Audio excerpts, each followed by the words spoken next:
Hello, good evening, and a very warm welcome to Rangers Radio.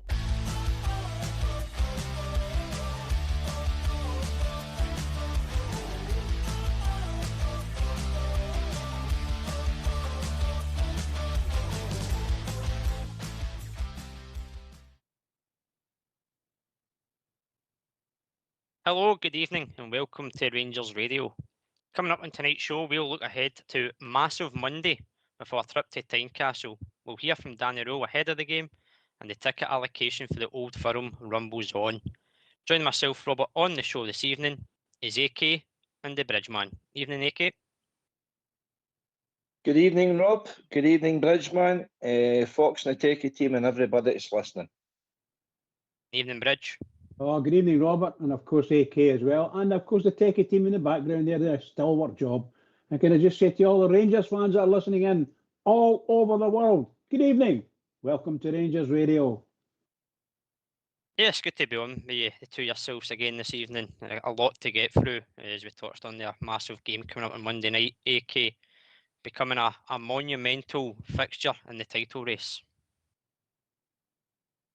That is, pal, that is. And when the fixtures came out after the split, we knew this was a game that we had to take points off of. I think we're basically looking for 4 wins to have any chance of winning the title now. So we'll put ourselves in last chance saloon, I would say, after the defeat against Motherwell last week. But we can only blame ourselves for that.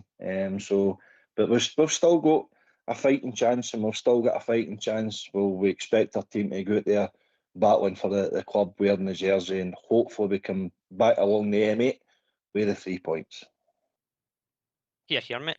Bridgeman, it is a massive game. Obviously, as AK touched on, the defeat against Motherwell puts us in a harder position than we would have been into this game with a victory under our belts. But it was a slipped up opportunity on Sunday. But again, an opportunity to close the gap and put the title race back in full heat, mate. Yeah, obviously we all know a major disappointment for us. And something, it's the sheer shortage of time for us to actually pick ourselves up and beat the Motherwell at the weekend there. And that wasn't happening. So we let ourselves down badly, and we have to pick ourselves up on Monday. And of course, we're all hopeful we'll do that. But in the words of the AK there just a minute ago, if we don't win at the weekend, and Monday now, we're going to be in a bit of trouble. I think we could say goodbye to the league right at that point if we don't pick points up.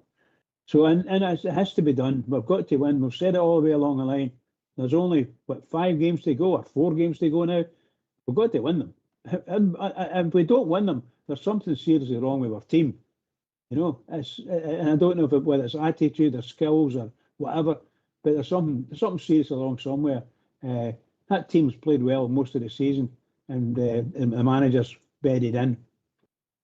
We've got to do it. We've got to change things. He's got to do whatever he's got to do and get it right. I hope that that Romans is back.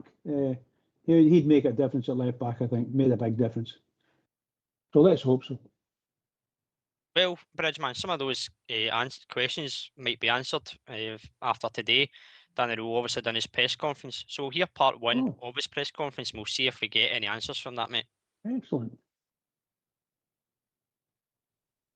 Morning, Danny. Can we start with just an injury update? Is 2 Romans available for Tynecastle, and what about Ryan Nadiri? Tua's back in the training is a good signal, but of course after 4 weeks, let's see how strong the week goes now, how is the reaction. I think this is crucial, but yeah, yesterday was the first training session. It was good. Ryan looks as well good. Still some doubts for the Monday game, but yeah, good informations since 2 weeks ago. It looks much worse than now, and this is a good sign. Let's see how is the squad on Monday. On the back of last Sunday's defeat, there's kind of no wriggle room left. Just how big a challenge are the players facing against Hearts on Monday? Yeah, I think not just about after the Motherwell game, I think general we face a opponent. They doing well the whole season. I think they are very aggressive. What they do, they're doing in a good way. I think this is a tough place to go. When I remember when we played in December there, I think the first 30 minutes we were very strong. We controlled the game well. We scored. Unfortunately, it was very close offside situation. And then we come to the strength. I think next to us, they have also the most set play goals. And this is the challenge what we have.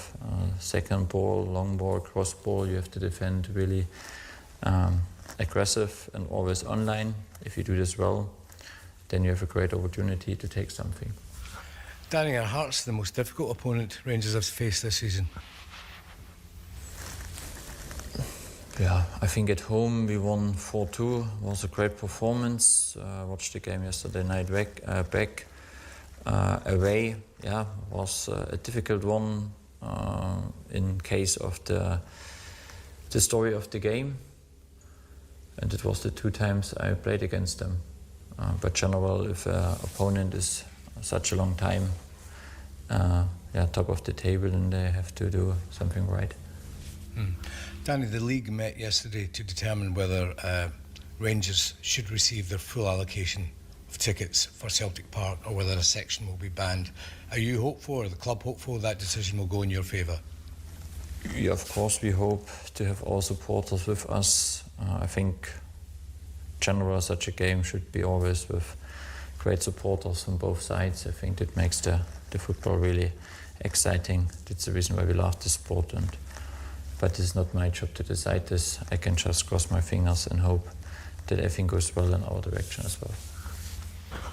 Hi Danny, what's the one key thing you'll need to win at Tynecastle, do you think? Do you think you'll have to come up with something different, maybe something that might surprise them? I think you will have a lot of 50-50 duels. What you have to win, you have to move the ball in good areas, you have to be very active, you have to ask for the ball. This is crucial. You have to be good organized. I think you have to be smart in the duels, because if you make stupid fouls in dangerous areas, then we give them the strength for set plays as well. On the other side, if we have our best day, then I think they have also a lot of challenges to control us, and I think this is the part as well. We need now in the next 4 games a performance what is nearly and maybe sometimes over 100% to take the points. I think this is crucial now. You cannot just play 95% or just 45 minutes good football. You have to play it over the full time, and this is a big part in this game. See, just in terms of the title race, if you don't get over the line, do you think the club in general look back with a lot of regret, feel it's been a missed opportunity given the circumstances? Yeah, I think general, and this is everyone who loves this club and is with this club feels this. There's different emotional levels. In October we were far away from something, then you come close, means just 1 point in behind, then you feel you can do it. The first time, I think, after 16 years with fans, everyone wants to be part of this, and this is what I understand. It is an opportunity here this season, and we have 4 finals to go.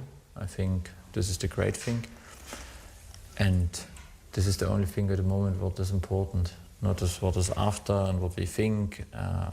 We see our opportunity this season, and for this we try everything in the next 4 games. Danny, is your job this week been to lift the players up? I mean, Sunday was such a disappointing, deflating defeat. Is as much your job being about working in the tactical side for Hearts has been also making sure that the boys, their morale, their mood is up.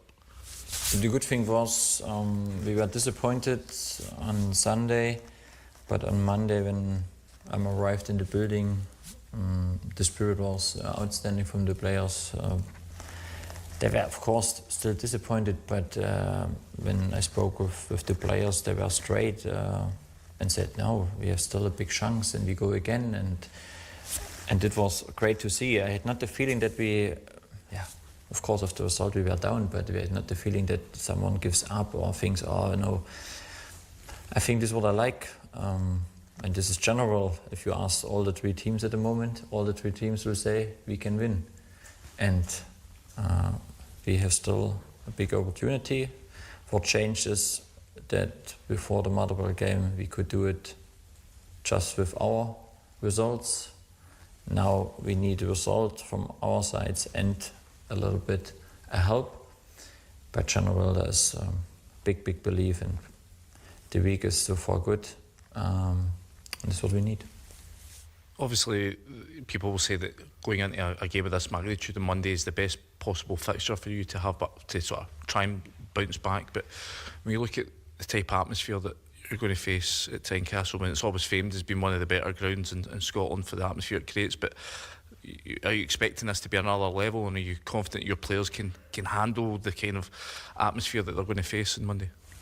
Yeah, the atmosphere will be on fire. I think they fight for something, they play for a historical season, and they go all in, but we will also be ready for this. We go also there and be ready to fight this, and I think it depends how the game goes. I think this is also part, and I think this is for us important that we understand the game, good game management. In some moments we need this.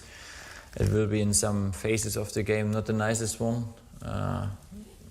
because there will be a lot of 50-50 duels, and this is important that everyone on the pitch makes good decisions in both directions. This is crucial, and we have to focus that we bring our best football on the pitch.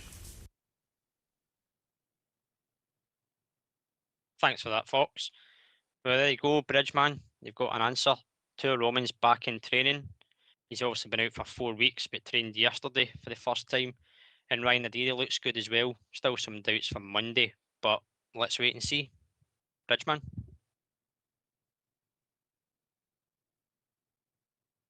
Yeah, I'm delighted. If he's back in training, obviously he's no 100%, by the sound of it, but getting closer. Maybe we'll get another wee update sometime on Sunday what the players are like, or maybe Monday afternoon. But it's good news. At least he's back in training, and we need someone like him. We need that. We need some quality in the left back position for sure. It takes me back to what I was saying the last number of months. We don't seem to have any fullbacks at all, apart from Romans. He's the only decent fullback we've got. Big Sterling's an injury-prone guy. We understand that. I think we're starting to realise, he's only a young lad and he's getting battered, injured continuously. So, no, Romans, I'm really happy with that. I'm over the moon. AK, it certainly sounds positive, and I think we can all agree just how influential these players have been over the past few games that they've missed, particularly two Romans at left back. He's been a huge miss in at left back there, Rob, which is testament to the level of ability that he's shown in a short space of time that he's been at the club. We recognise the qualities that he brings to the team, obviously the stability that he brings to the back line as well, and he's a physical presence there where, like say, Magoma is getting targeted a wee bit. Albert's noticed the last couple of games south side and that, so they see, our opponents see that as a weakness in our team that they can possibly exploit. Well, they certainly don't look at Romans in that sort of category. So him, Nadiri, Moore, if you're getting two of the guys starting on Monday, then I think it's positive for the team.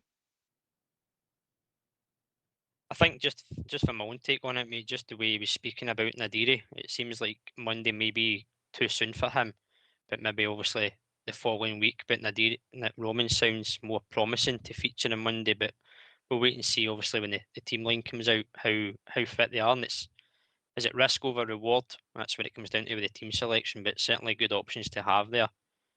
Obviously, the main questions were obviously about the title race, the Challenger Hearts. AK he alluded to the games previously he's been involved in. There was moments in the game for large parts that we were quite strong, and obviously the last game we did score, but it was chopped off, and that changed the game as well. So we can compete with Hearts. We know they're at the top of the table, but we're more than capable to go and get the victory on Monday and put ourselves right back in the challenge for this, mate. It comes down to trust a lot of it now, Rob. Does the manager trust certain players for this environment?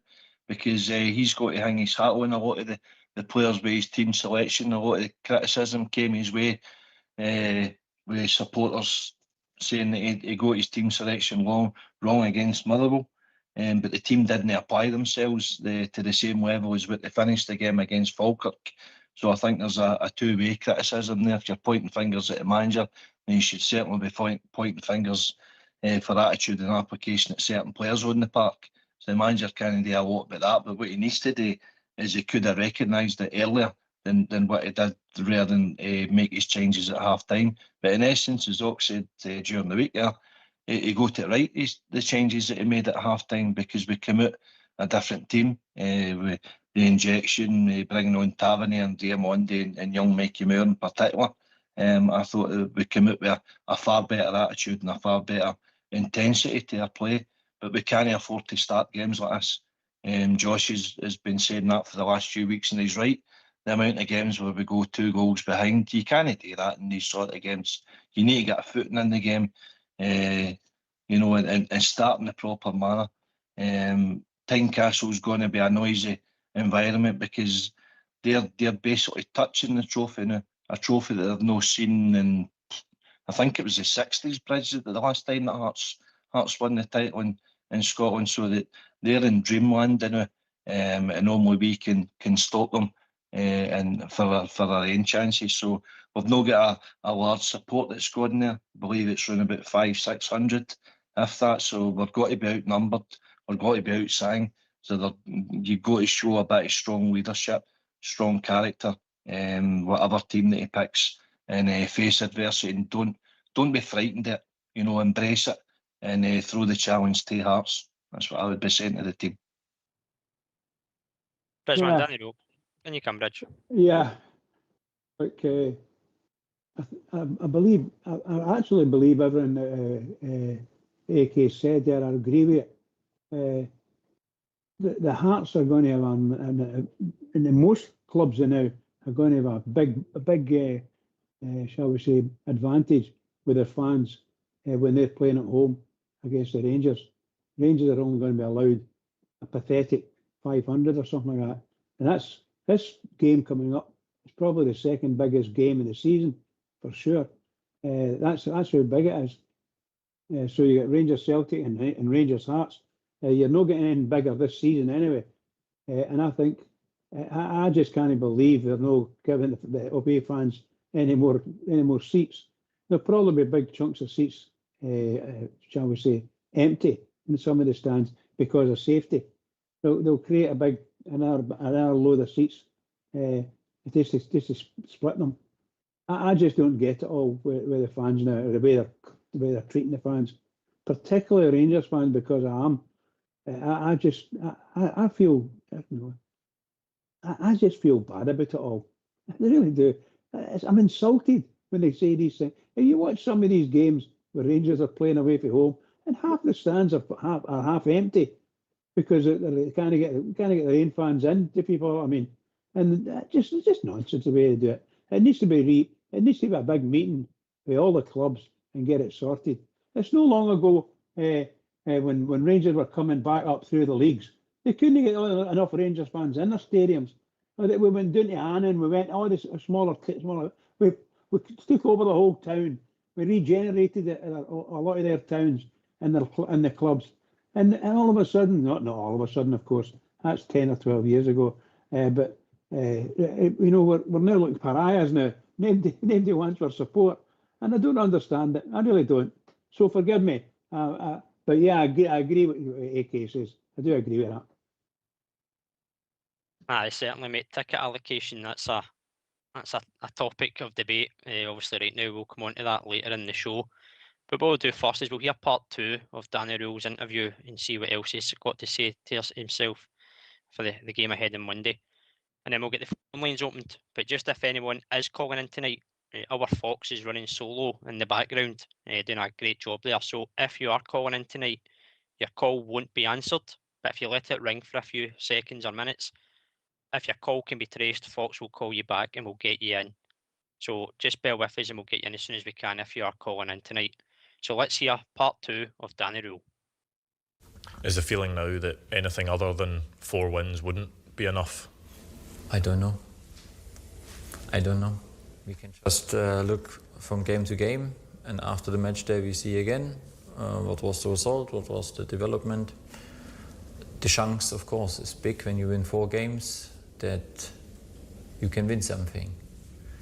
But nobody knows in this room how much points you need at the end and what happens. We've seen Yusuf Chermiti step up in big games this season. The result didn't go your way at the weekend, but he still got a goal and contributed to the second goal as well. Having seen that and seen what he's done in the other big matches and having 4 big matches left this season, does that give you belief that he can be a real difference maker in these 4 games? Yeah, honestly, for me, is Yusuf one of the player who is exactly the role model for our development from October to now. I think he has a really difficult time in October, November, and maybe if you ask now people, nobody will say he should be on the bench. And I think 4 or 5 months ago, we had so many talks, Yusuf, and this is what I said from the first day on how hard he worked for the group. You see it in every single game at the moment. He scores a lot of goals now. He is involved in a lot of dangerous situations. He is outstanding in the training at the moment. He really push, he will really improve, and this is fantastic to see. How impressed have you been with his character to come back from that difficult start? He faced a lot of headlines, a lot of criticism, but he's responded in the right manner. Really well, I must say this. We try support him all the time. I think that was in some moments where I keep him on the pitch and I protect him and support him. And this is now what he gives me and gives the team back. We saw him in the training and it shows a big character. I think this is a player, and this is sometimes what is also important, that especially in this place here, in our club, you have to understand what it means. And if you work hard and you bring a lot of effort in, then the outcome will come. And this is a good example. Yusuf did really well, and I'm really happy to have him here. And hopefully he scores more goals. And he has big courage, how he played. Even in big games, he's always really present on the pitch, and this is good to have him. Outside of Romans and Nadiri, is everyone else okay? John has more problems. He's by scan today. Let's see, but I think it should be okay. All the other players, looks so far so good. Yeah, I think this is a good signal for us. It's also important. Hopefully, Ryan and Tür are as soon as possible available. Let's see if it's enough for Monday, but then we have still 1 more week for the next game, and this is a good part. Danny, you spoke recently about managing certain players' workloads, Mike Moore, Dujon, Sterling. How, at this stage of the season, given the stakes are so high, how important is it to lean on your analysts, your coaches, to kind of assess how your squad mentality is like?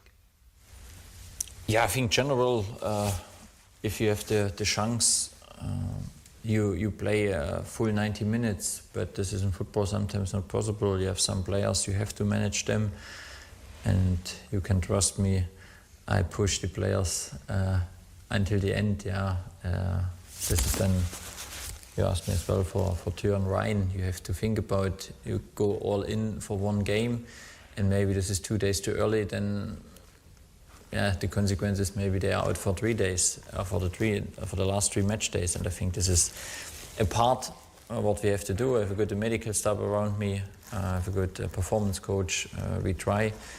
And then of course sometimes you have to take risk now, because we speak about finals, but it must be always with a brain and not just with emotion, I think. Danny, you speak a lot about finals in this title run-in, but for this one in particular, coming off the back of the Motherwell game and the opportunity to close that gap on Heartskin, does this just have a certain special feel to it? Yeah, if you want, we can speak from a final. But I think after this final, we have a final. We know what it means. Yeah, we have 4 points. We are 4 points behind. I think both team has the pressure. I think even Hearts cannot say we go for a draw or something like this. They will also try everything. We will try everything. And if we bring our best performance, then the chance is big to win this game. Danny, in the last couple of games, you've made life hard for yourself by going 2-0 down on them both. Is that something you've focused on with the players this week? They need to start the game well, and have you gone over why that maybe you didn't do that in the last 2 games? Yeah, of course. It makes much easier to have clean sheets. I think, and this is what I mean, to play on our best level, 100%, then you will also avoid the starts. Football has some moments, what you can't influence is decision making, but a good start in a game helps, and it means not just a good start from a performance, it means the result is important in such a games now. You can play good football 15-20 minutes, but if you 1-0 down because you have one set play or one counter-attack against you, then the performance makes no sense. You need a good result at the beginning of the game and stay in the game. And the other thing is, and this is the positive way, if you want to take something from this out, the team is able to come back.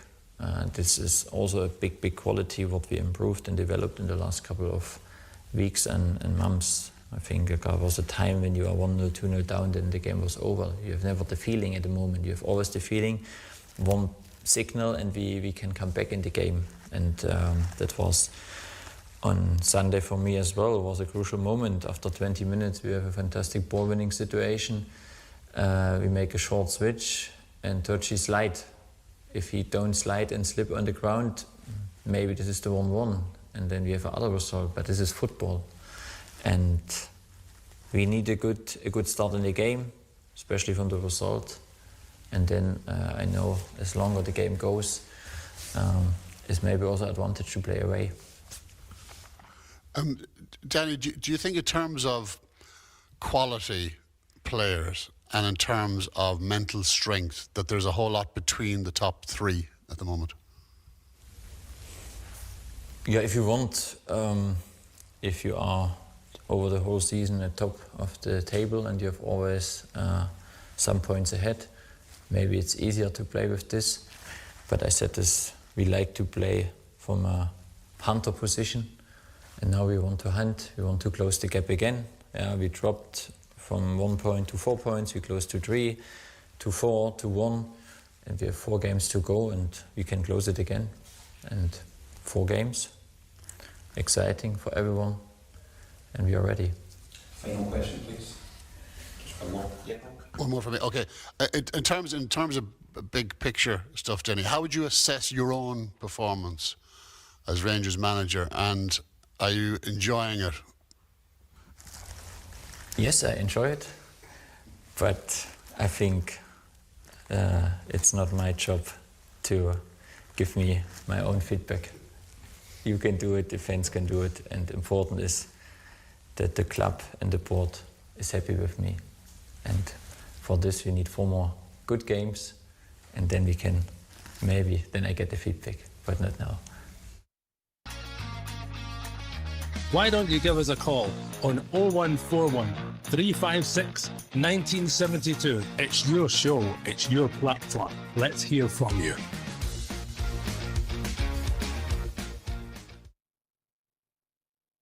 Thanks again for that, Fox. AK, I'll come to yourself first. He did touch on the fact that we've been behind in the last 2 games, and he's not avoiding that topic, but he does say we need to start better with the performance as well as the result, getting ahead in games, because it does become a different ball game then. Oh, well, you've got to self-reflect, self-assess, and why are we starting sluggish when we've got the opportunity there to start well and impose ourselves first on the game. So that's questions that's got to be asked and answered between the manager and the players. And we've got to start better. There's no doubt about that, because as we come unstuck last week and we dropped valuable points, as Josh has intimated and there's a few callers intimated, we know ourselves, and going 2-0 down away to Bolton at the table, Livingston, wasn't acceptable, even though we had a good response and probably should have got a penalty right at the death in the game, but VAR knocked it back. Going 2-0 down again to Falkirk, you could say it was weather conditions, it was the park, but Falkirk started a much hungrier team, and that shouldn't be the case with ourselves. No, for what we see before is the opportunity to go and win something, and there again on Sunday.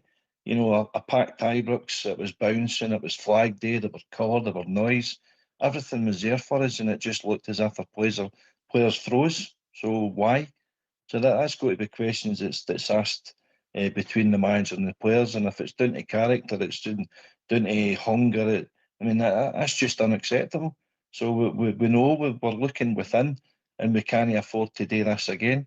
So the players have got to stand up, the manager's got to stand up, he's got to be stronger in his decisions, and no ditch decisions because a section of supporters say calling for we must start with 2 strikers now. Well, we started with 2 strikers, but it left us weak on the bench. All the factors he's got to consider when he's selecting his team for Monday, but we've got to get it right. There's no wriggle room, but the reason there's no wriggle room is because of the poor start that we had at the start of the season is now, it's there. He still has won 9 points more than Hearts and 4 points more than Celtic, but we are where we are at the end of the season, so we can't feel sorry for ourselves. We've just got to go out with the attitude. We need to win every single game now. There's no wriggle room, so let's see where it goes. Exactly, mate. That's it. Unfortunately, it is out of our hands. Also, the defeat to Motherwell leaves us needing a win against Hearts and another result elsewhere. But I think we've been joined by Billy. Evening, Billy. Evening, lads. How you doing? Billy? All right, Troops. Aye, no Billy. bad, no bad. All right, lads. I was listening. That was quite an interesting interview, especially the first part of it. The second bit was a wee bit more what you would expect, but I'm a wee bit intrigued with the first bit of his interview. Listen, this is just my take on it. I think he sounded like a defeated man in the first part of that interview, lads. Either that or he's playing mind games. And, Jose Mourinho was a master at it, playing mind games. So I'm hoping it's the latter, because the first part of that interview, it didn't strike me with confidence, just with the way he was coming across to certain questions in that. And that's the first time I've ever heard the gaffer come across like that. He's normally all positive and he's chirpy and, he's full of confidence and he doesn't give them nothing to go back on type thing, So that was a bit strange for me. I don't know what your thoughts are on that.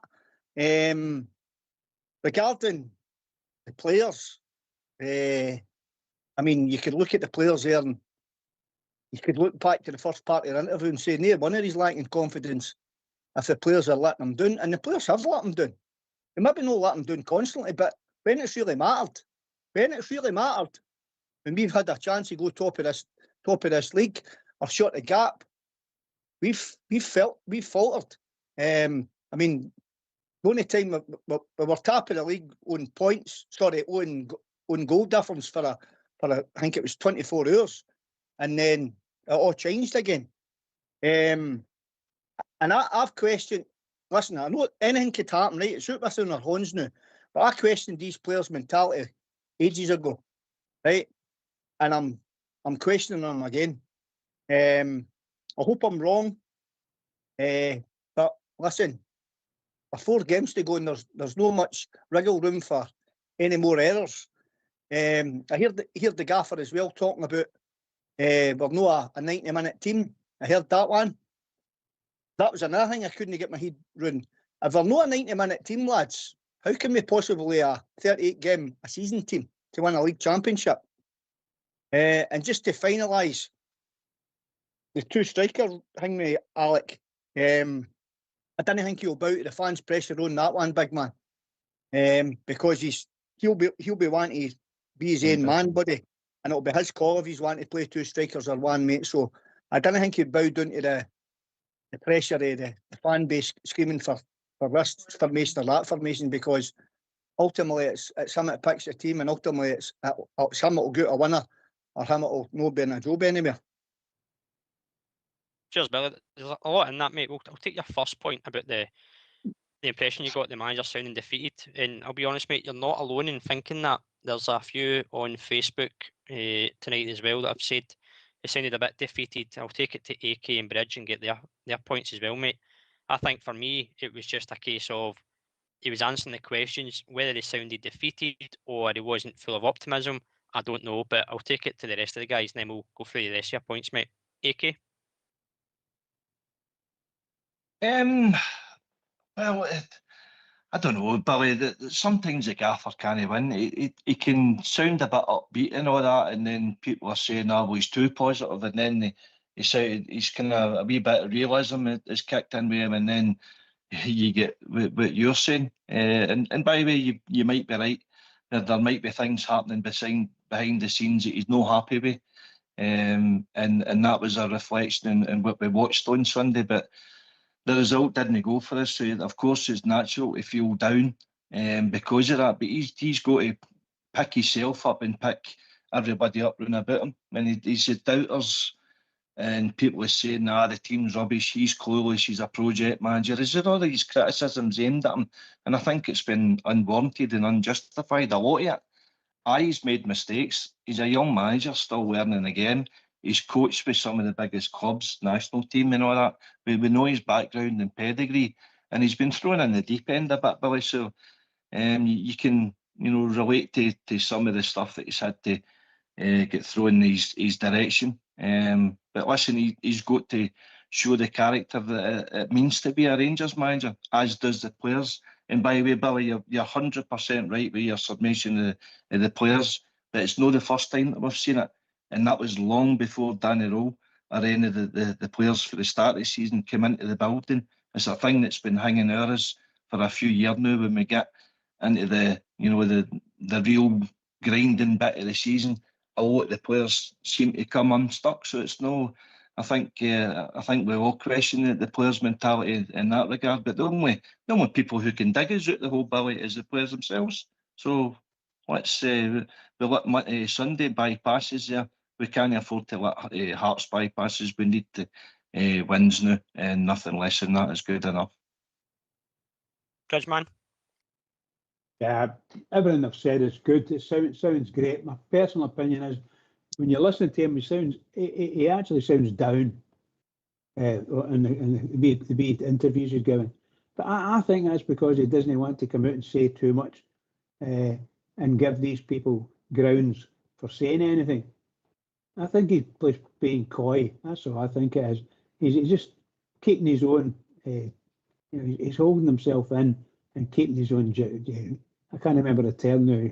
I can't remember the term. He just wants to go on, desperately out to get the players out, we get them playing again.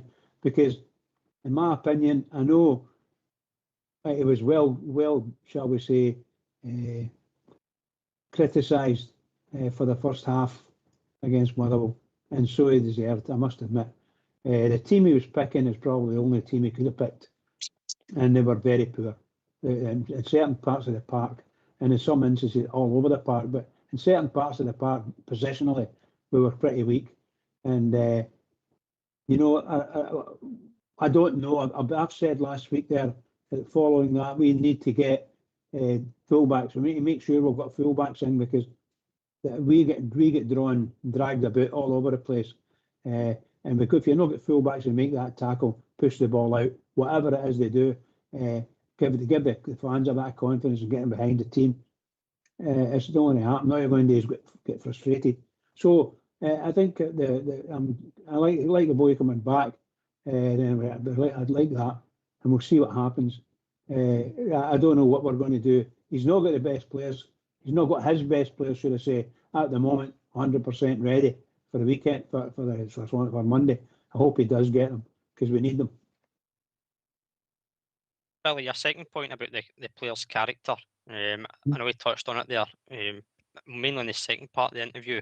I know it was your point you made about the character of the players and the mentality.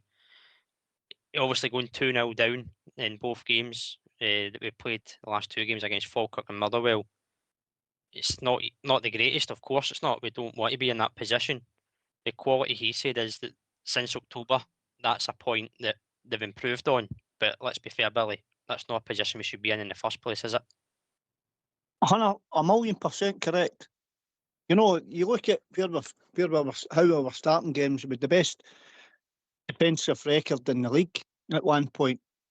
And for, obviously, listen, you know, as Bridges spoke about things as well, you want to hear your settled back four and all that, and you're always going to get injuries and suspensions and all that. That's, unfortunately, that is just part and party football. But that said, you've got to have players of the same quality or better to come into their positions to maintain that standard in your defence or whatever line of the team it is, be it midfield or up front. So for that perspective, mate, then aye, you're bang on, mate. But listen, I know the boys come on the show and he spoke about it and all. Sometimes I feel as if I'm like a broken down record trying to get things across. That was blatantly obvious before Danny Rule came in and all. You know, we're giving teams a go with a start. You cannot keep giving teams a start in a game of football, because first and foremost, you're putting yourself under pressure right away. And then you're on the back foot, you're chasing the game, you're not doing things that comes naturally to you, you're not doing what the manager's asked you to do, and before you know it, you're another goal down. You know, but listen, you can use that two ways. You can either say it's the manager's fault or the players' fault collectively. You could argue the case, well, the manager picked the team, he set his stall up, he told them what way he wanted them to play, and the players have not executed that. Right? You can look at it that way, you know, or you can say to yourself, well, did the manager get it wrong? And then you could say, oh, well, he didn't hear this, he didn't hear that, back to the injury problem. But listen, that's part and parcel to being a manager, especially at Glasgow Rangers. You're never going to have your best 11 every week. You're never going to have a full pool of players for a full season. It doesn't work like that. So that's up to the manager to come up with some kind of game plan or some kind of system, or bring players in that he finds can do a job for each given game when these things happen along the way. So, in my opinion, right, I spoke about it there. I think it was last week or that. He got it wrong at Motherwell. He never learnt from it. He got it wrong against Motherwell there at the weekend. You know, it took him to the second half to change it, and then we look as if we went on to win the game. But the bottom line here was we didn't win the game, right? And then you look at games against Celtic and that as well. You know, you could cut him some slack when we got sent off in the cup game, right? That's fair dues. But we looked a great team in the second half playing with 10 men. But other than that, the games are for it. You know, but the first half, they were rank rotten at Parkhead, and then we come on to a game in the second half, we go on and win the game. And then... Oh, Billy. Oh, hold on the new AK, right? And then we got another few play another couple of games against Celtic, and we're not starting games, right? You've got to be consistent for at least 60 to 70 minutes in games of football. If you listen to Maurice Ross is on Rangers TV commenting about it, speaking about what the standards and what's acceptable at Rangers. He says Maurice Ross said it doesn't matter if you're a first team player or no. When you pull on that jersey and you go into that park, you have to leave everything out there for 60 to 70 minutes. That's the standards that Rangers need. And that's what we should be doing. And it's no happening. Right? It's no happening. And I'm not being all doom and gloom, lads, or putting any white flags up, right? I'll fight till the day is done, like the rest is, right?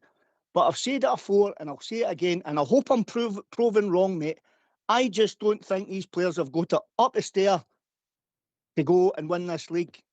Because if they did, we'd be sitting at the top of that pile with a comfy deficit points-wise, and we've no got it. Now, we're getting into this game on Monday night, and we're chasing our tails, and it's a must-win, or it's the boys burst. Right? The boys burst. If we don't win, the boys burst. AK, you want to come in here? No, listen, I agree with a lot of what Billy says. I think the majority that's listening tonight will agree with a lot of Billy says there too. And you're right. You're right. No argument with players' mentality, application. We've seen it in the first half on Sunday. They didn't show up. But a lot of that, when does the players take responsibility for that as well, Billy? You know, and it's not the first time that we've seen it. We've seen it under previous managers. We've seen it under Clement. I'm coming down to interviews after saying it. Even Barry Ferguson saying the players didn't train like that this week. They are no playing to instruction. We've seen it under Gio. We've seen it under Beale. We've seen it under Gerrard. So there's a poison in that dressing room. It seems to be where some of the players just think they can do what they want. And be allowed to go out there and do it. And we've weeded out a lot of the players who we thought were possibly bad apples over the years. So there's an underlying thing there that it needs to get weeded out, and we need a fresh approach. We can bring in managers, we can bring in players, but it still seems to be there. So we need to address that. But only the players can do that. But no, I agree with a lot of what you say. The players have put us in this position, but I will also say as well, Billy, there's a lot of VAR decisions that have went against us that has contributed to the drop points as well, and we'd be in a far better position if some of the decisions went for us rather than against us as well. Billy, you want to come back in that before I go to Bridge? Listen, I totally get what you're saying regarding the VAR, right? Listen, that's blatantly obvious, that one. But let's put that out of the equation here. You know, you've got to look at it, as I said, back to what I said, with the players and the manager and all that. You know, I mean, how can I put it to stop myself from swearing? That's, in the circumstances, I think, Alec, Bridge, Robert, I think when you need a strong-minded manager, right? See, when all these things are happening, there would be no way that that nonsense, and that's me putting it politely, would be going on in that Rangers dressing room. Because, firstly, the players in that Rangers dressing room at that time wouldn't have allowed that to happen. They would have stamped that right out, right away. Now, you can say, oh, well, fitness changing that now, right? You can't do this and you can't do that. Right, that's all fair and well, right? But sometimes you need a ruthless streak within your dressing room. You need a strong captain, a very strong captain, especially at Glasgow Rangers.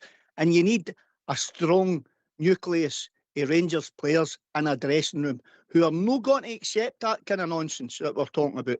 And the manager, if it does happen, then the manager deals with it. For talking to look at the scenario with Paul Gascoigne, right? Look how good a football player Paul Gascoigne was. A loose cannon at times, but a world-class football player.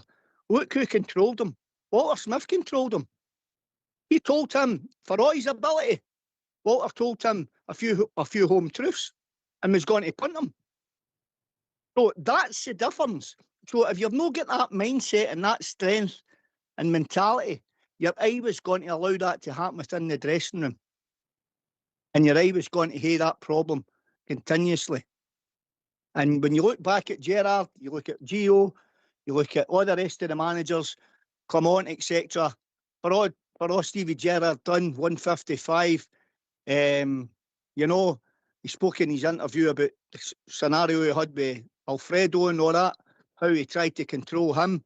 But listen, you don't allow that to happen in the first place, because all it does, it just grows arms and leg strips, and it ends up getting out of hand. And before you know it, you've got a vicious circle in your dressing room, and you've got problems all over the place. And that goes on the dressing room, it goes to the training, and ultimately it goes out onto the park. Bridgeman. Yeah, it's quite tough to try and put things forward. And Billy's made some cracking points there, as did AK.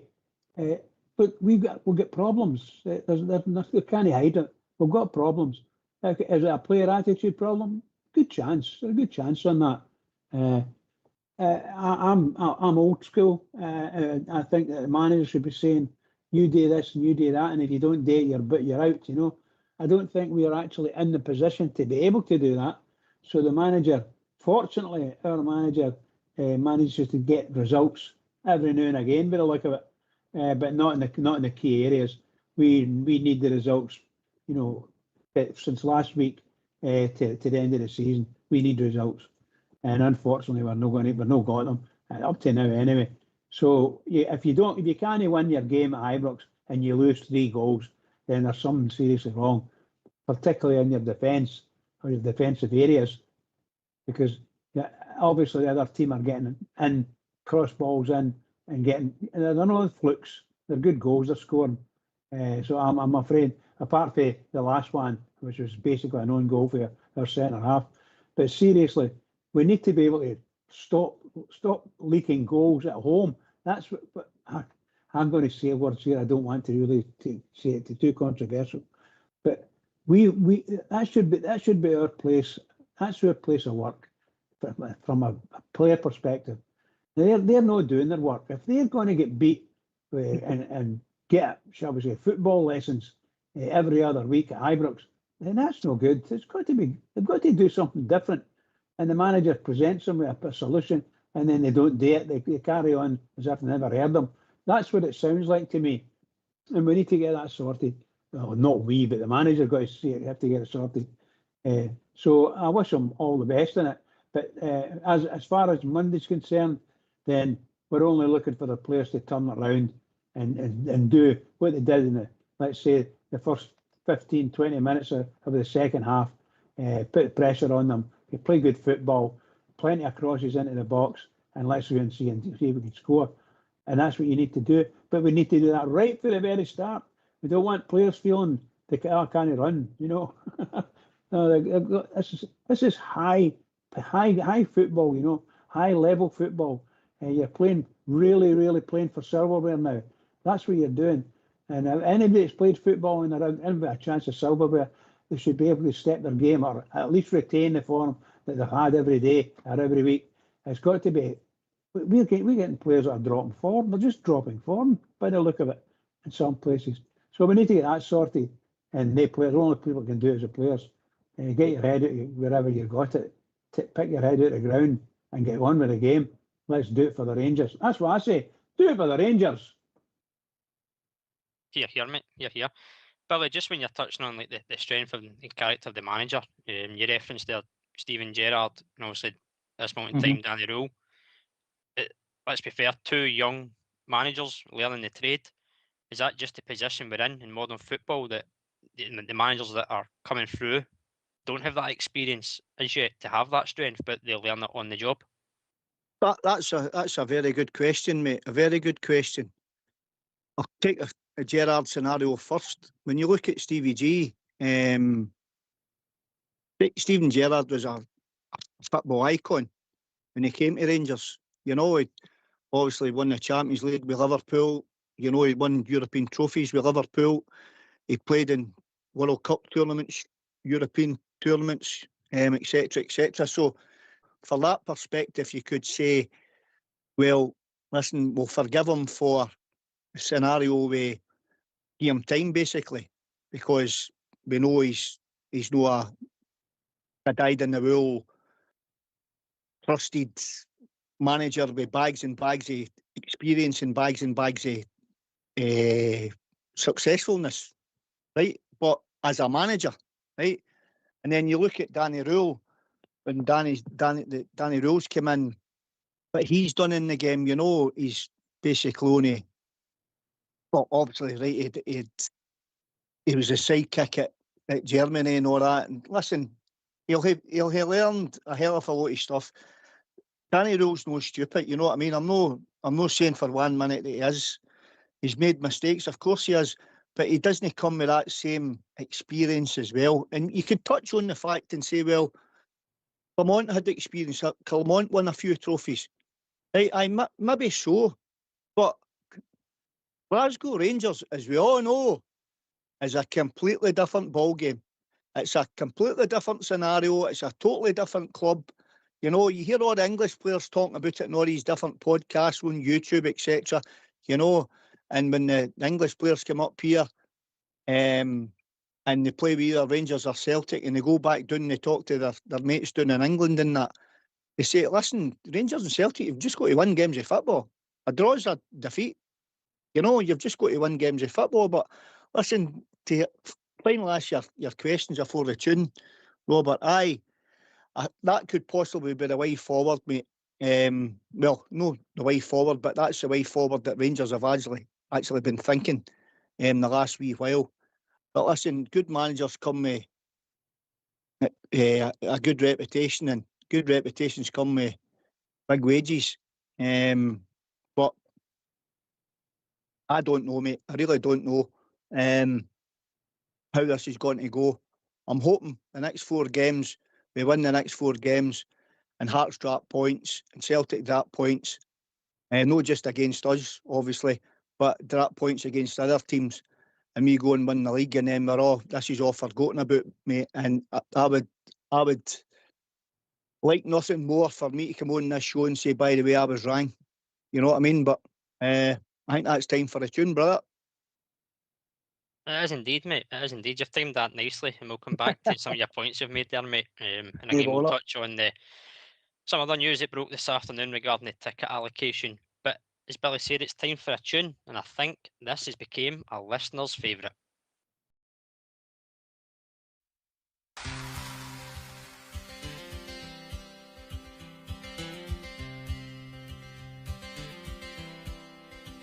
Sure I am an Ulster or fathers who fought in days of yore, that I might have the right to wear the sash my father wore. It is old, but it is beautiful, and its colours, they are fine. It was worn at Derry, Aughrim, Enniskillen, and the Boyne. My father wore it as a youth in bygone days of yore, and on the 12th I love to wear the sash my father wore. For those brave men who crossed the Boyne have not fought or died in vain. Our unity, religion and laws and freedom to maintain. If the call should come, we'll follow the drum and cross that river once more, so that to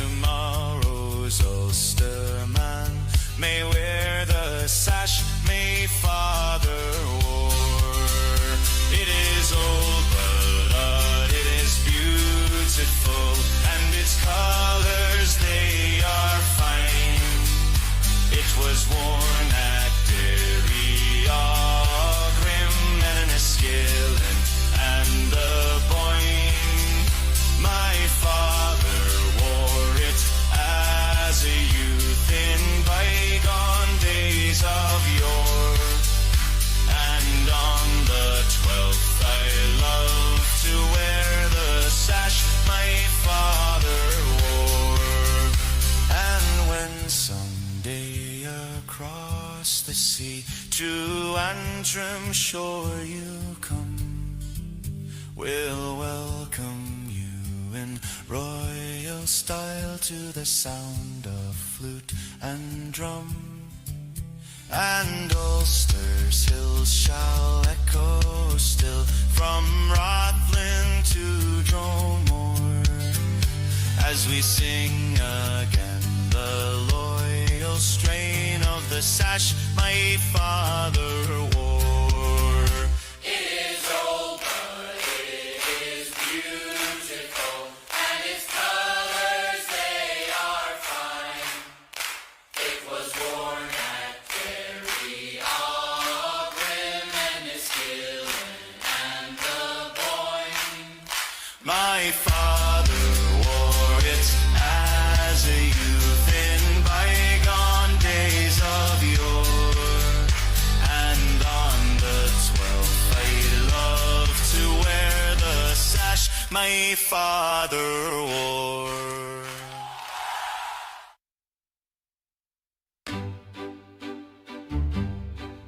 While you are sitting listening on your own, why not take part and give us a phone? We would love to hear your points of view, so get off your bum and call 0141 356 1972.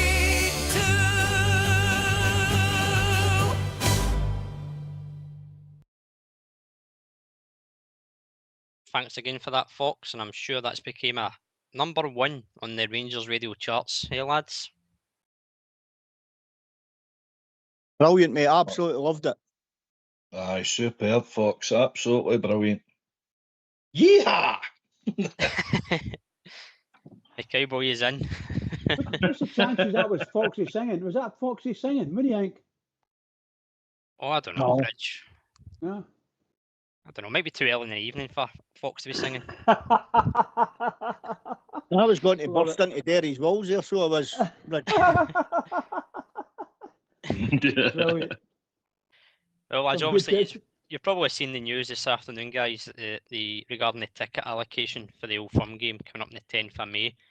The SPFL put out a statement. It is quite lengthy, so I won't go through it all. But ultimately, what they've done is they've not overruled Celtic's decision or request that if Rangers do get the tickets, that the Union Bears are not distributed tickets to that fixture.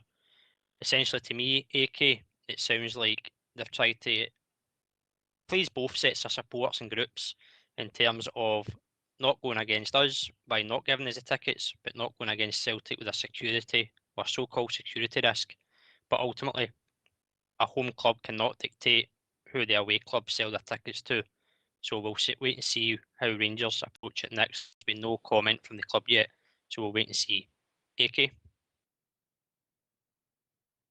Well, in layman's terms, the SPFL have shot it.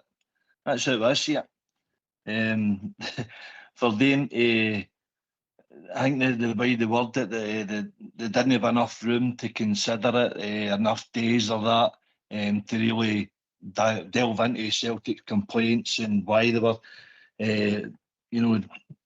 gesticulating certain conditions that I will give you 2,500 tickets, but as long as you don't sell any to the ultras groups that's part of your club, well, they can't do that. They can't dictate to Rangers these sort of conditions. So they know they're breaching the SPFL rules, but the SPFL, lo and behold, Celtic have got their own men on that body already, so they know exactly what they're doing. Murdo McLennan, I believe, is still the chairman, Celtic man.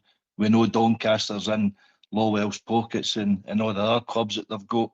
They're on their behalf. I know we've got Jim Gillespie on that SPFL board now, as acting behalf of the club as CEO, but he's just a single voice on that party.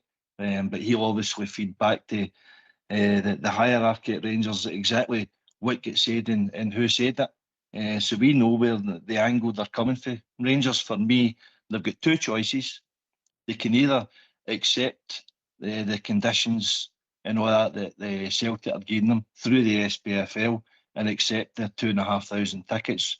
but how do you police who gets the tickets, and how do you, know the background to them, or the public who support the UB and say, no, stuff your tickets, but then that means 2,500 we're not getting to go to the piggery in the first place, so we're in a kind of position where we can't win a lot yet.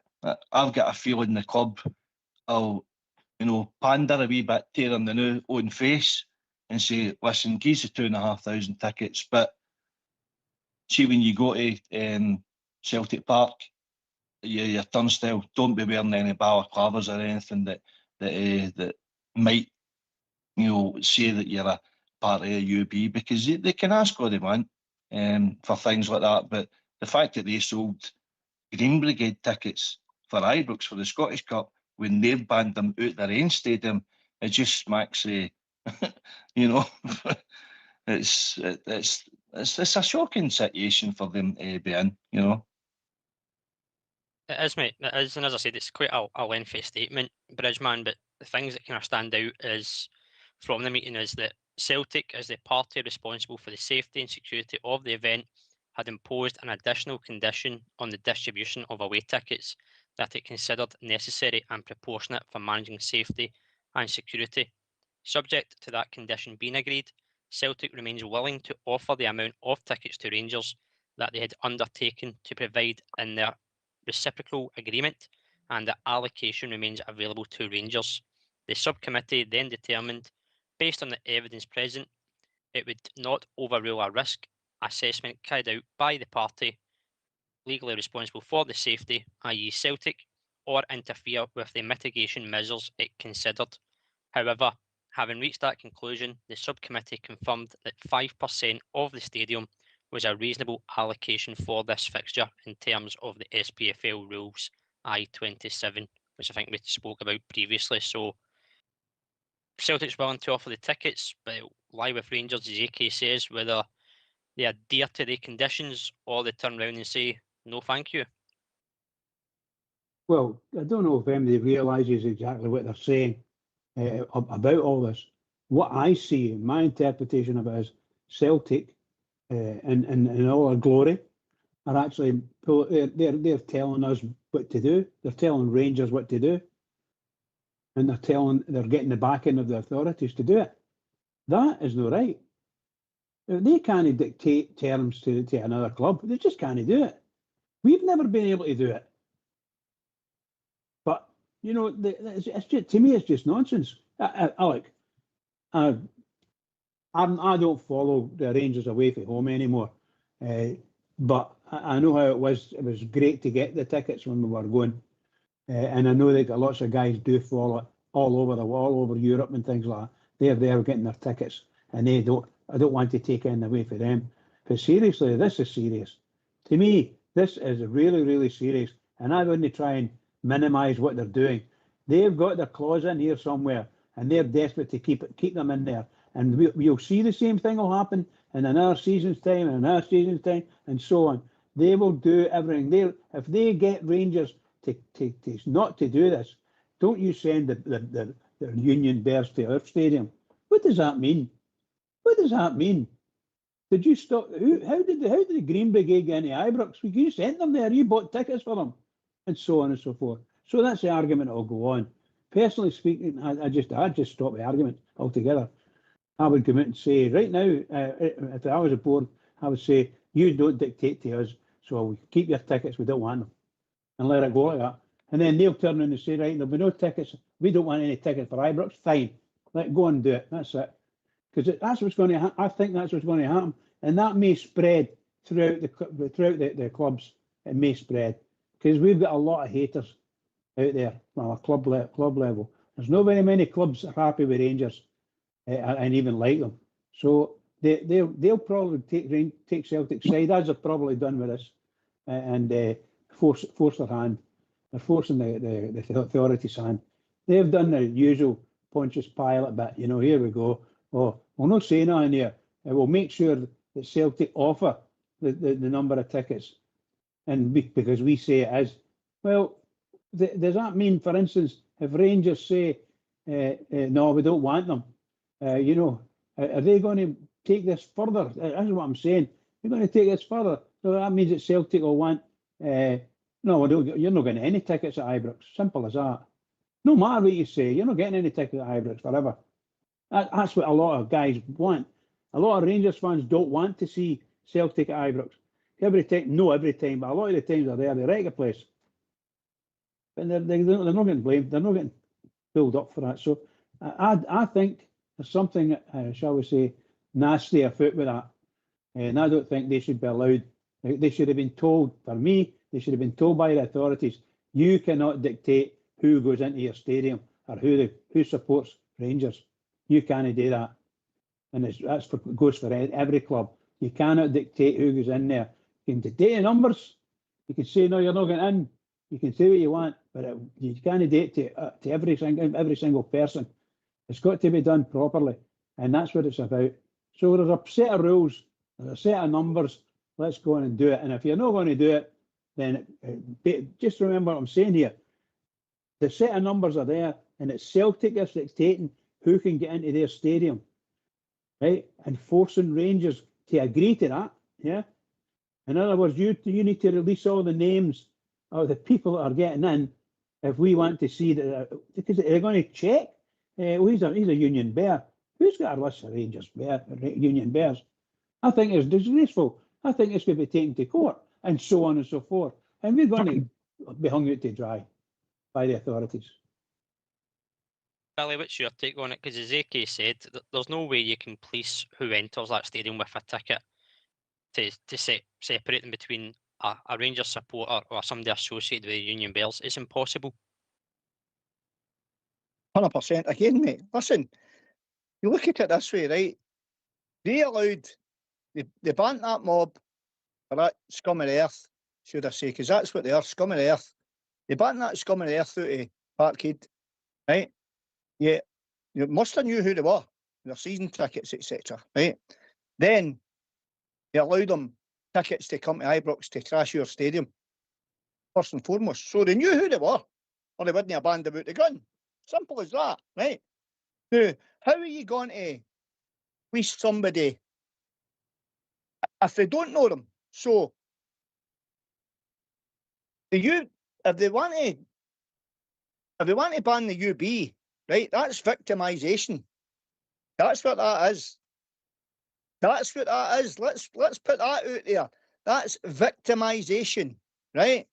That's an unlawful act of treating someone unfairly because you're victimising a certain people in the Rangers support, rightly or wrongly. You can't do that. It's against the law. So Celtic have just shot themselves in the foot there regarding this so-called sporting integrity nonsense, right? And Rangers will need to be clever here as well, in my opinion. And they maybe are being clever where they're being quiet now, because if they don't take the tickets, or if they do take the tickets, whatever way it goes, it could divide the support between the UB, because you'll have fans in the Grun that'll be for the UB, you'll have fans in the Grun at Ibrox that doesn't like the UB, right? And then you've got the Rangers hierarchy trying to compromise and sort of solution that's very, very fragile. But then you look at, is that the Celtic mentality? Is that what they're trying to do? Do they know what's at stake here, so they can't get because don't get us wrong, by the way, Celtic's propaganda machine, or that mob's propaganda machine, has been brilliant for decades, right? They clearly think about things to try and upset apple carts.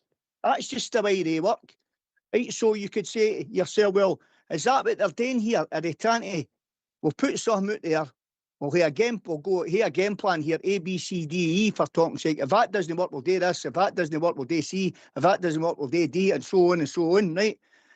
It was that Celtic's game plan all along, to try and create a divide between the UB and the Rangers support, plus create friction within Glasgow Rangers, because they're masters at it. And just to finalise, troops, see this safety issue, right? That's absolute garbage in my point of view, right? Absolute garbage. And I'll tell you the reason why. Celtic Park, or the Piggery, should we call it, holds about 60,000. I don't know what their attendance is, their maximum attendance is, right? Personally, I'm not interested because I'll never put my foot right into it. I mean, I'm going to swear here and I'm apologising for it. I will never put my foot into that shite hole because that's all it is, right? Celtic's got 60,000 folk there, right? Now, they can police and keep the safety of 60,000 people regularly. Every home game they can do it, right? So the last time I went to the school, lads, 2,500 was a hell of a lot less than 60,000. So you're talking 57,500 people that they can keep them safe, but they can't keep 2,500 people safe because of one fan group that they're victimising. So how does that work? Because I'm all ears. You know what's wrong? They've been rumbled, right? And they're clutching at straws now. That's what they're doing. They're clutching at straws because they know Glasgow Rangers are not accepting their nonsense anymore. And their arses collapsed big time. That's what's happened, in my opinion. Listen, I'll call them out all day long, and I could not give a monkeys if this gets played back to whatever stupid platform they want. I don't care, because we're on yous, and yous know it. AK, I'm not saying this is going to happen, but when you talk about safety and security, would the UB not being allowed in not cause or pose a possible bigger safety risk by them being outside? Aye, that's a scenario they'll probably not even contemplate it. If Rangers refuse the tickets and then say, well, what, when 5,000-10,000 is just go down to Celtic Park regardless and stand outside, and there'll be rights outside the ground. So they've not thought this through. Billy's right with a lot of it he said there, as his bridge. Yourself, you've still to give us your thoughts on it, Rob, but I'm pretty sure you'll be the same lines. But it's just Celtic's been divisive.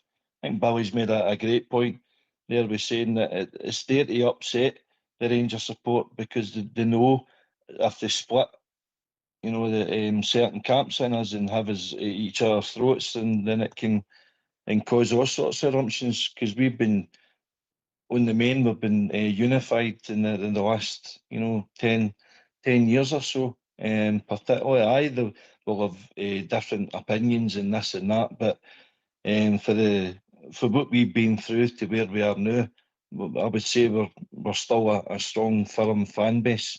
If they went through what we've been through, I don't think they would have coped as much. So that they've been sly about it.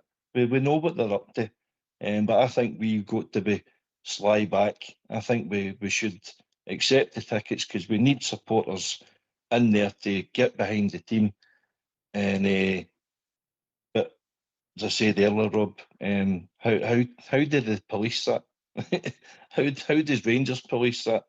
And how does Celtic police that? Stop them at the gate. Are you part of the UB? No, not me. When you go then, are you part of UB? No, no, not me. How do you stop that? It's bordering ridiculous, Billy. You're right. My take on it, AK, is simply, obviously, the club haven't come out and put a statement out in response to the decision, of course, whether we'll get one over the weekend or after Monday's game. My intake on it is, from hearing from the owner, who spoke quite fondly about our support and classed them as the foundations of this club, I think it will simply be it's the whole support or no support. And I think that's what we'll stand by. And my intake again on it is simply, if we were to agree to that condition and shut out the Union Bears, then that almost plays into the exact same position that them across the city done with their fan base. And we don't want to be like that. We are nothing like them. So I think it'll be all or nothing. And obviously we can't appeal that decision today. The SPFL have not overruled it. So for me, I can see us saying, keep your tickets, no thanks, and you won't be in our stadium. That's my view on it, mate. Billy? Listen, I hope Rangers gear take a ticket allocation, mate, and for this game, and then you let the dust settle and get the thinking caps on, mate, for the summer time, because the last thing we want to do is be going to get in. Listen, see if we don't win this league, for talking sake, right, and we get into this scenario looking for a manager or looking for new players or something, anything could happen in the summertime. You never know what's round the corner in football, right? And I'm not saying Danny Rowe's going to get sacked. I'm just want to put that out there and all. And I'm not saying I want him sacked. I'm just want to put that out there and all. But strange things happen in football, right? That's all I'm trying to say. So the last thing we want is to be getting into a season with a million things today, with qualifiers on the horizon, etc., etc. So we don't want to do that. But listen, Robert, I've been lucky enough to be, or to have been at many Old Firm games over the years. When at Parkhead years ago, and at Ibrox when the place has been rocking with two sets of supporters, getting at big licks against one another. And I've seen Rangers at Ibrox playing Celtic when any of that shower across the city at Ibrox, mate. So I've seen it to both sides of the perspective type thing.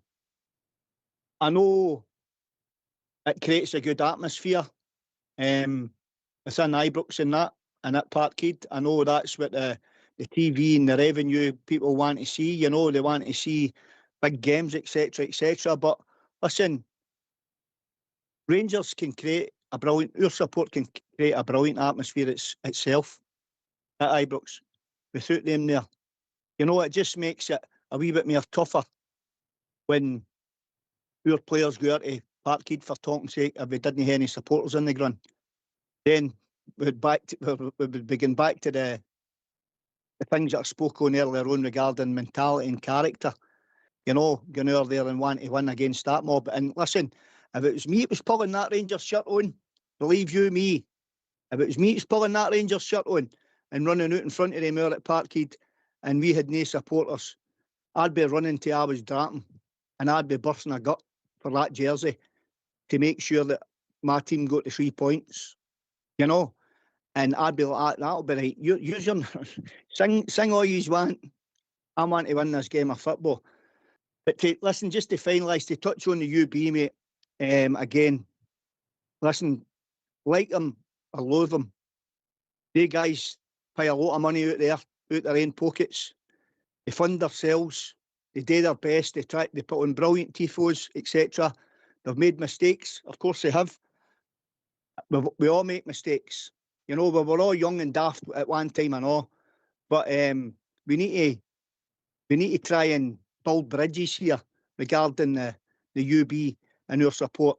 Even if you don't like them, that's fair enough. But you've got to. The bottom line here is you've got to think about the benefit of Glasgow Rangers Football Club as a whole, right? And the supporters as a whole. It's the whole scenario. United we stand, divided we fall, right? And we know what happened the last time. They were over the barriers and all that. Celtic came out, the barriers, they jumped to, they were swinging off goalposts and all that.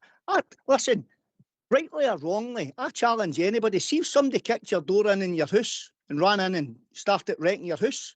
What would you do if you were sitting on the couch? Would you just allow it to happen? That's what they done at Ibrox. They came out and they tried to trash your stadium. Now, wrongly as it was, the Union Bears charged them, but you can understand why they did it. Because they were protecting their club, just the same as any other normal person would protect their home. That's what the laddie's done, and you can agree with it or disagree with it, right? But I challenge anybody. As I said, it was wrong. Of course, it was wrong. They shouldn't have been on the part in the first place, that shower of shite, right? But they they come on the park and challenged the Rangers supporters. And what did they expect the laddies today? Just stand and say, no, no bother, and then they get the bragging right. You know, that's, you could go way back to the game in the way back in the 80s. I remember that game away back in the 80s when there were bottles winging over the top of your head and all that, when it all kicked off the last time. Shameful as it is. You know, you don't want to see that in football. It's horrible. You know, to see fans running, going toe-to-toe with one another in the middle of a football park. You know, that's not what football is all about. You can't hear that. It's not allowed. You know, but you can understand them for what they done it for. Hey, boys, you know, but listen, it is what it is, troops. But back to answer your question, mate, next year, if we were going ahead next year, I wouldn't want them anywhere near Ibrox. Sorry, they've had their chance, they've wrecked it. They tarnished the club, they tarnished your club, they wrecked our stadium, you know, they disrespected again the Ibrox disaster. It's not that this same minority, I may add, that keeps this minority that keeps majoritizing the Ibrox disaster constantly. They done it again, and they destroyed their stadium. So I wouldn't let them back in. You know, as Maggie Thatcher once said, if Mr. Sands wants to act like an animal, let him live like an animal.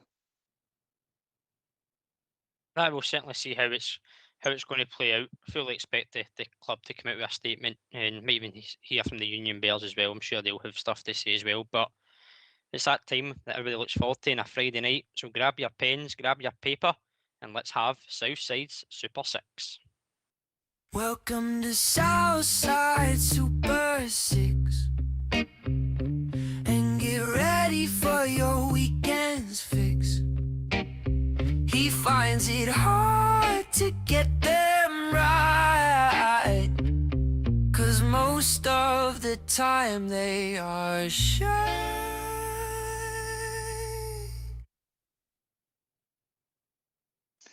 Well, tonight's Super 6 on behalf of Southside, pens and papers ready.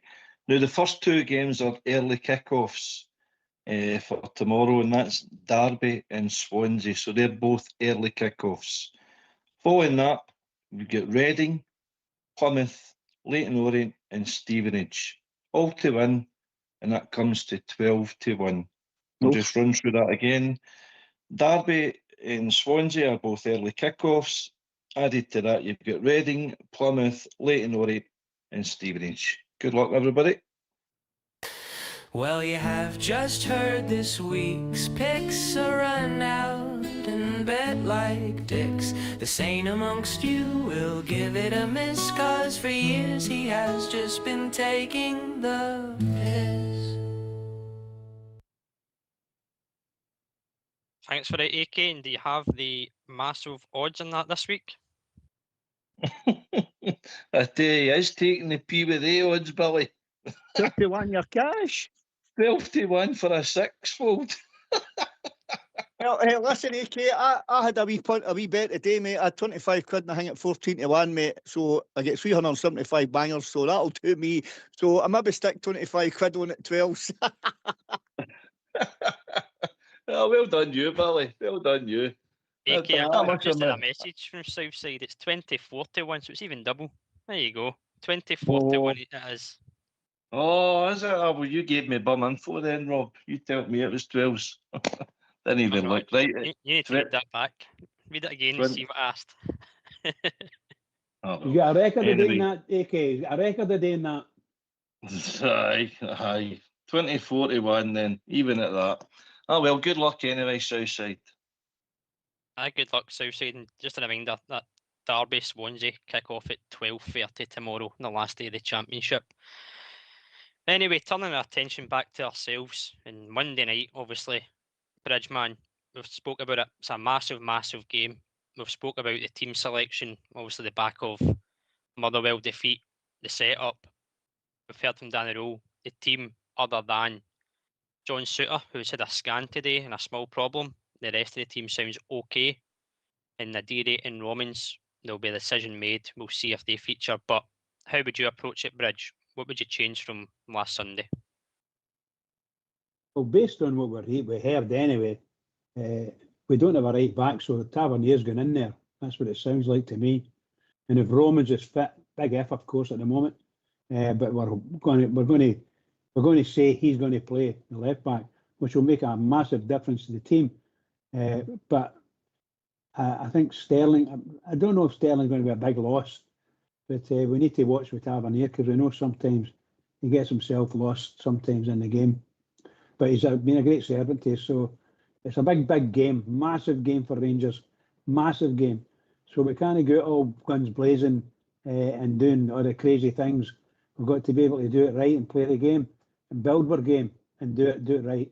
That's what we need to do. It doesn't matter to me, in a sense, how many plays in defence or how many plays in attack. That'll be shall we say, a matter of opinion among the fans, whether it's any good or whether it's no. But all we're looking for is a 1-0 result against Hearts. That's the best. That's the worst that could happen to us, in my opinion. We'll go for a 1-0 against Hearts. Obviously, if we don't get that, then we're going to lose. That's what I'm meaning. It can't be any worse than a 1-0, otherwise we're going to lose or draw. We can't have a draw either, to be honest. We need 3 points, in my opinion. So it's going to be like that, and the reputations are going to be on the line, and we'll see exactly what they're doing, because Hearts are a fine team at the moment as well. I think they're thoroughly deserved of the top of the pinnacle of the league, top of the league. I think they've been really good and they've done their business. They've had a few 1-0 wins, which is low scoring, but they've managed to get it. I think they got a couple of draws as well. So I say good luck to Rangers, obviously. Big heart for the Rangers, and I hope we can absolutely murder them. But we need to what we could call a really good team. We need that out in the park. We need to get the midfield right. We can't start with a poor midfield and a poor defence. We can't do it, otherwise they're going to get murdered. That team are a really good team, as were Motherwell, a really good team. So we need to go up there and do it. That's what I say. Got to go and do it. AK, what about yourself? Is it a change in personnel, a change in system, setup? How would you approach it? A wee bit of everything. To be honest with you, I think we've got to start. We've got to be solid first and foremost. We can't have gaping holes in the team the way we did against Motherwell. So for that, I've got a compact defence to start with. I've got a compact midfield, and we can always change it off the bench if needed. But I think the start of the game will dictate for the rest of the game. The longer it stays 0-0, or we could nick a goal or whatever, I think nerves could kick in with the Hearts support and the Hearts players. So the team that I've got, and I'm think that Sterling will make a recovery to play to start again. So I've got Butland, staying with Butland. I know people have said his distribution, what have you, last week was horrendous, which it was, but he's still our number one keeper, so I wouldn't chance the likes of Liam Kelly, bring them in out the cold. The last time he started with Scotland, geez, he get hooked at half time for making a howler. So Butland, Sterling, Ziga, Fernandes, Romans starts for me. I think he's got to gamble on him, just because of what he brings to the table. I would start with Barron, Raskin, Chukwani and Diamondi as a 4 in the midfield, hoping to release Raskin to join in the attack with Moore playing off Chermiti. Is that kind of 4-4-1-1, a box 4? Yeah, well, not a box 4. See, Hearts have got to line up 3-4-3, I think, so we've got to match up in the midfield. We can't get outnumbered the way we did on Sunday there against Motherwell. I think we can all acknowledge that. There was like a hot knife through butter with the amount of space and all that we got. So if we've got compact players in there, we Barron, Chukwani in the middle, maybe like a diamond sort of effect with Raskin at the top of that diamond, joining in with Mikey Moore and Chermiti when and if required, and Diamondi out left. Moore can get the free roll and to try and join up with Chermiti as often as possible. The boy's got to stick with Chermiti. He's got an important role to play. We've got to have that out ball, so we can't leave, like major gaps, 20-30 yard gaps between him and your next Rangers player. So just make it difficult for Hearts to play through us. And as I say, that then you've got options on the bench. You've got Miovski, you've got Asgard, Gassama, Skov Olsen, Antman. You've got players on that bench that can hurt them. But that's how I would set up. Billy, you getting 11 for Monday night? Aye, mine's just completely different again, mate. Just with what's at stake. We need to be just box clever in this one. I think I would play a 4-5-1. That's the system I would play. Ake made a lot of good points there. No one getting overrun in the midfield in that, you know, because that's what they like today. We can't get overrun that midfield because they love to get runners. They love to get runners' Hearts. That's what they're good at. So I would play a 4-5-1, mate. My personnel's a wee bit different, mate. I'd take Butland in goal, right? And my back four would be Sterling, Fernandez, Jagger, and Romans, right? And I would play, the reason I would play the 5 in the midfield, right? There's a couple of ways that I'm thinking about it. If Sterling and Romans are half fit, right? I would play I'd play the 5 and right across the middle of the park. He shut that space down, right? And I'd play Tavernier in front of him wide right. And then I would take Diamonde, Raskin and Barn in the middle of the park. And I would take Magoma wide left. That's what we do to protect Romans. Magoma could go and get up and down, and Tavernier could get up and down as well for a good 60 minutes. And I'd take Chermiti as my main striker up front. And that's what I'd play, a 4-5-1. That's the team I would play, lads. Listen, I'll probably be miles out with my thinking, but that's what I would play. I'd play a 4-5-1, mate. So six defenders? No, it's not. Well, it's wing backs, isn't it? Well, Tavernier's not really a defender. And there's Magoma. They're wing backs, Robert. They're wing backs. That's what you call it. Tavernier's never been a defender in his life, and there is Magoma. He's not a defender either. They're wing backs, mate. There's a difference, and wing backs play that system. 5 and right along the middle, mate. You play wide right and wide left. That's what wing backs do.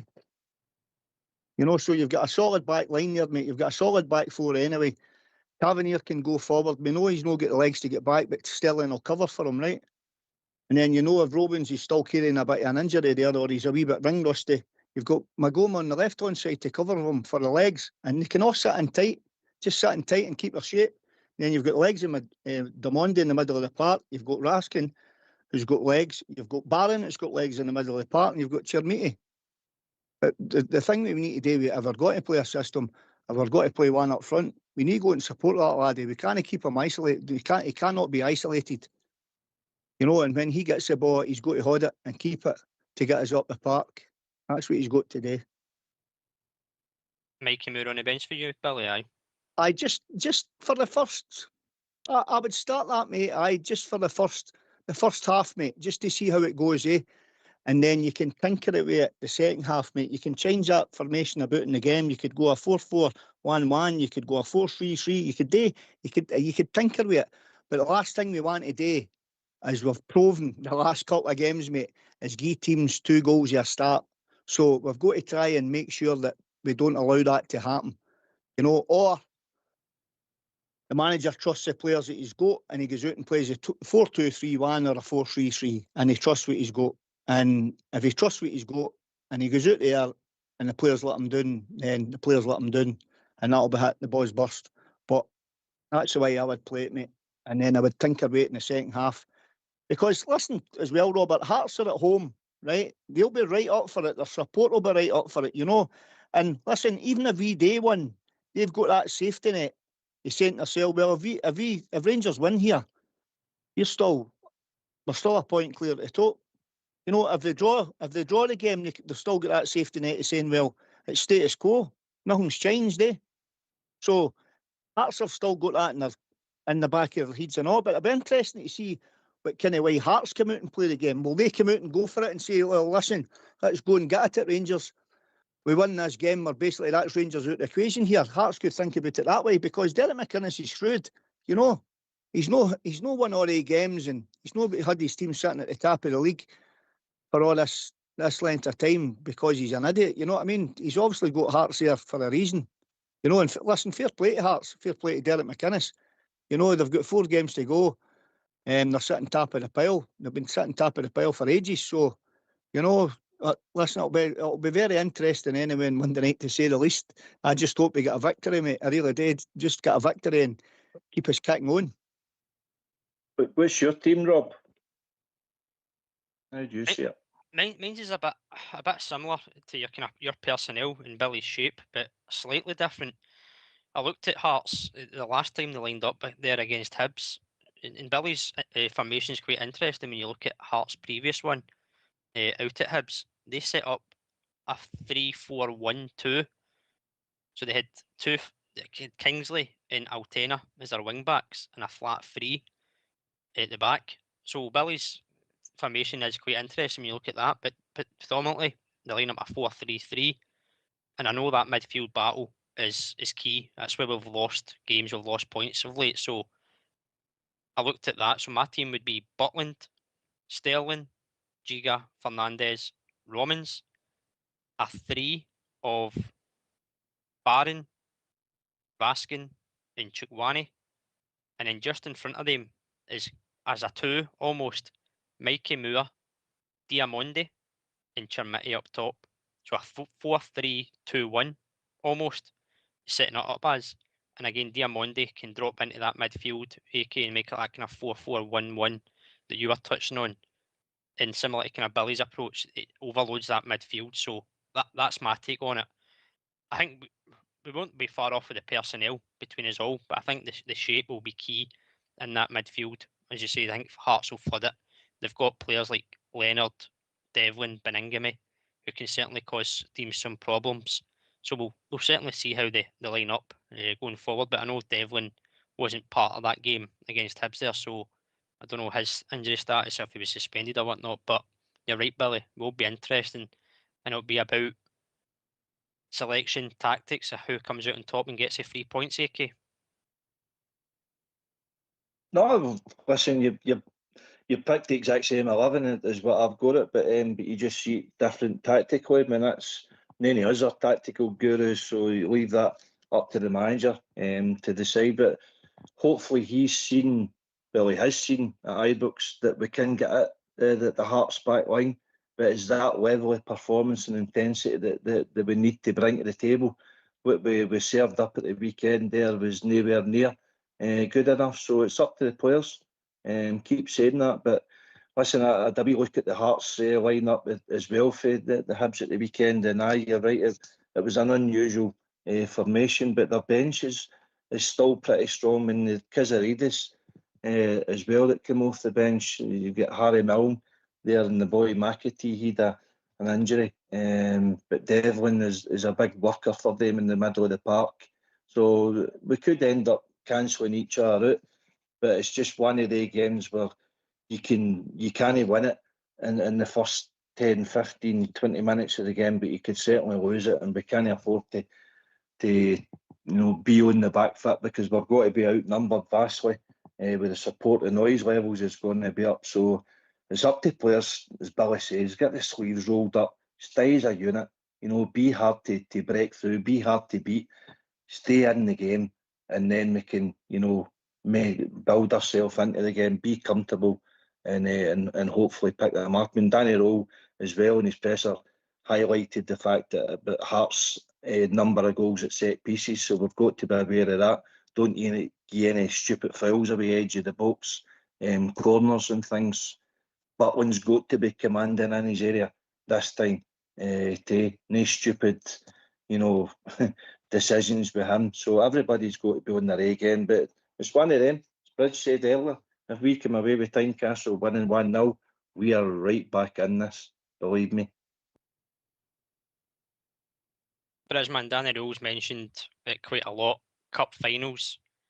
Arguably, this is a cup final, because as Billy said, mathematically, we wouldn't be out it, but we'd be 7 points behind Hearts if they were to beat us, with 9 points available.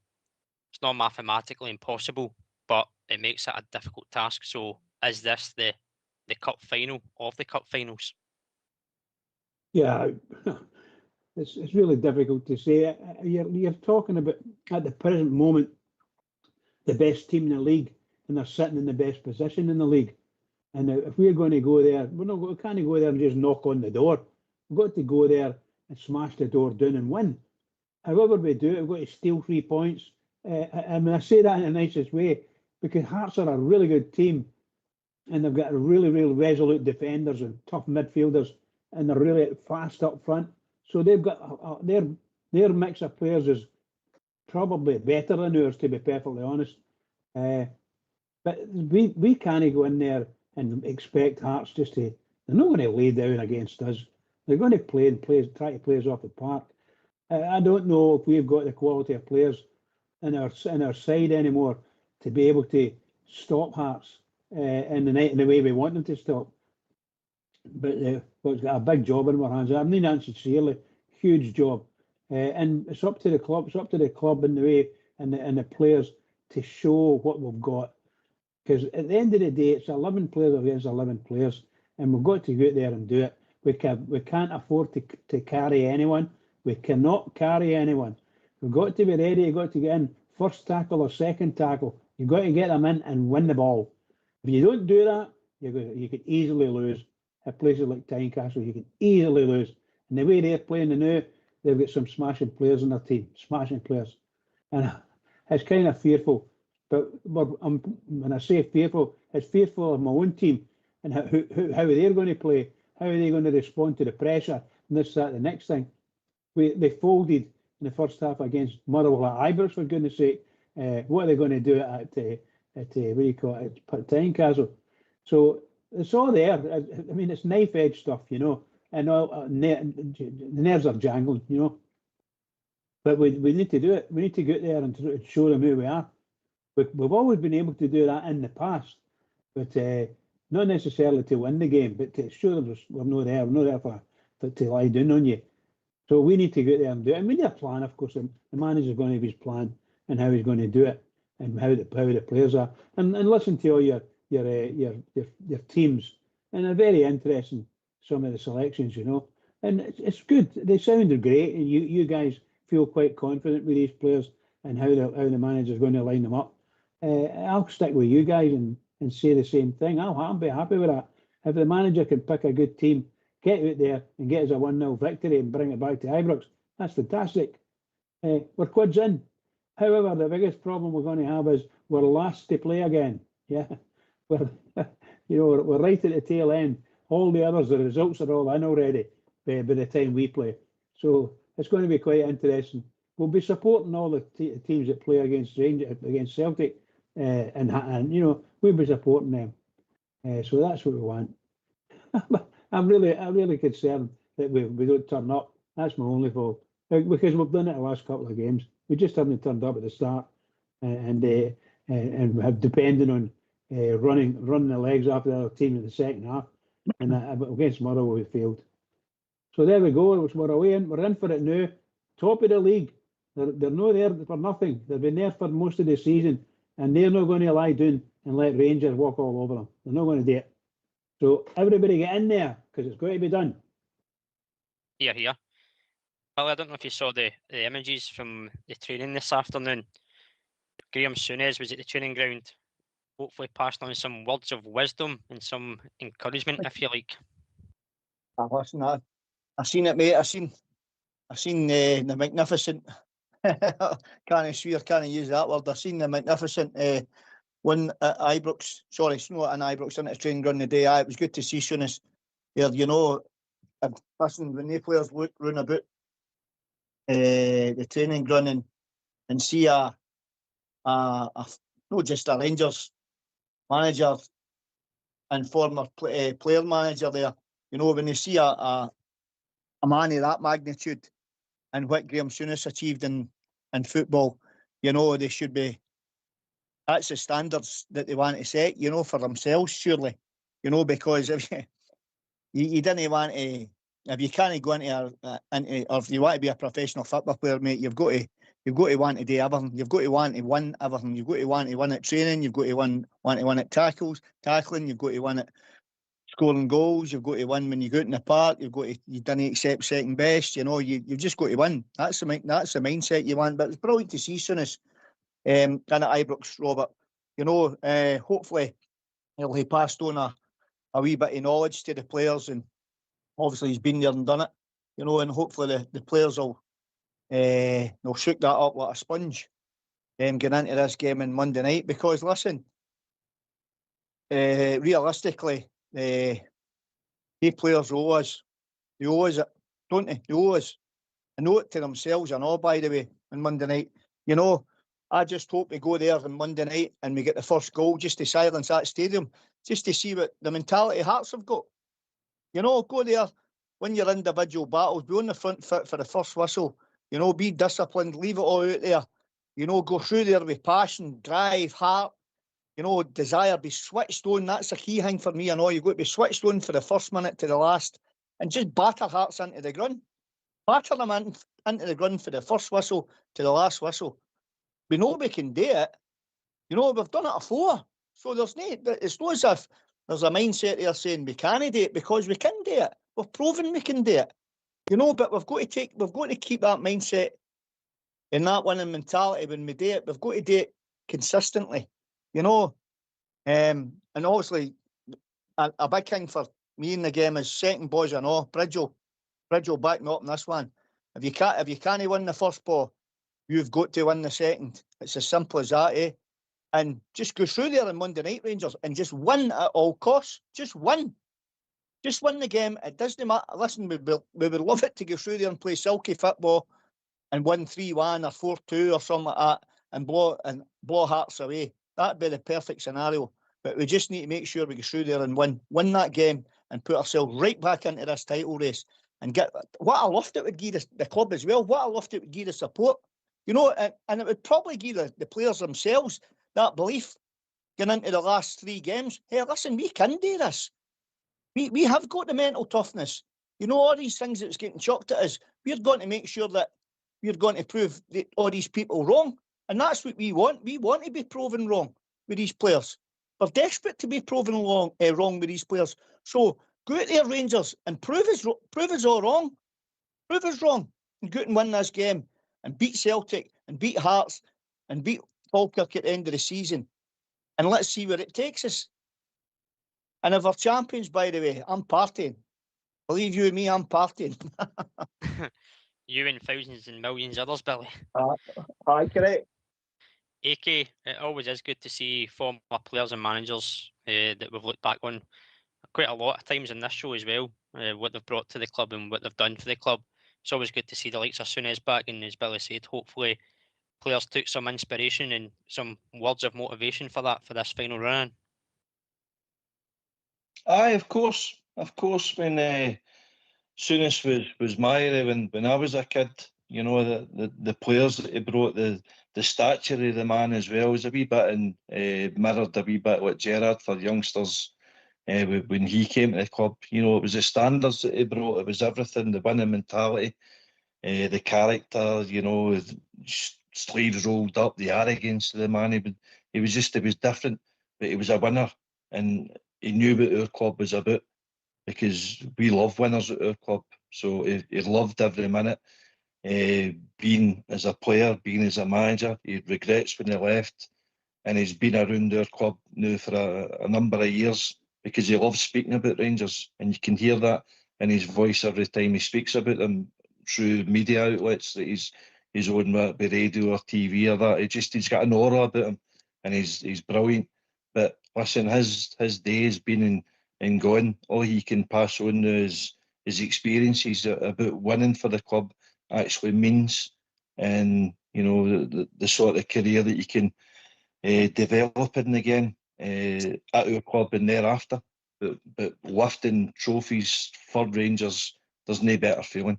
So it's up to the players, as Billy said. They put us in the position, but they've still got a chance to win a trophy at the end of the day. So just embrace the challenge, don't fear it, meet it head on. Because Hearts, there's a lot of doubt there. Billy's bang on again, mate. Great point. They're in a position they've not been for a load of years, and the last time they were there, they did bottle it. and that's been hanging over them a nightmare for long enough. And so they've got a manager that's never won a championship. They've got players that have never won a championship, and they've got supporters that don't know what it takes to get over the line. There's a lot in our team like that as well, let me tell you, and it is a position of weakness if you want, but you can make that yourself to be winners. So just go out there and win.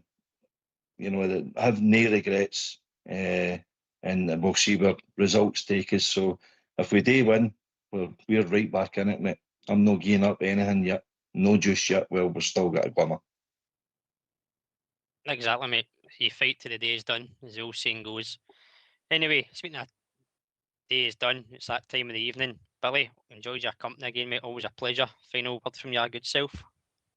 Aye, thoroughly enjoyed that wee hour and a half ranting and raving, mate. A lot of home truths get said and get mentioned, and that's the best, right? There's no point in sugarcoating anything, lads. There's no point in bullshitting your way around a situation. Just tell the truth and get on with it. But as I said, mate, on Monday night, it's all about who wants it the most.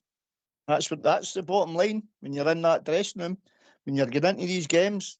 If you want to be a football player, you want to be successful at any level. It doesn't matter if it's amateur, junior football, professional level. You've got to have the right attitude, the right application, and you've got to want to win there. You've got to want to win, and it's all about who wants it more. And I'm sure that, listen, I maybe contradict myself for the start of the show, at the end of the show, I'm finishing the high, but that's a no surrender attitude with me. I just want these